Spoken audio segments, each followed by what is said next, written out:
ফেরেশতার অপেক্ষায় আছে, আল্লাহ তোমার নবীকে তার মায়ের রেহেমে কবে দিবা?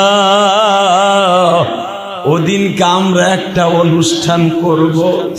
আল্লাহ বলে এই জন্যই আমি 4টা তারিখ নির্ধারণ করে রাখলাম, যেন আমার নবীর জন্মবার্ষিকী নিয়ে কেউ মিলাদুন নবী পালন না করে।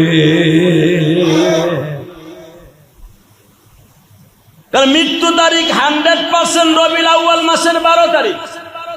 যদি অনুষ্ঠান করতে হয় বেদনার অনুষ্ঠান হবে, রবিউল আউয়াল মাসের শোকের অনুষ্ঠান হবে না, মিষ্টি বিতরণের অনুষ্ঠান হবে না, চোখের পানির অনুষ্ঠান হবে। লিল্লাহে তাকবীর।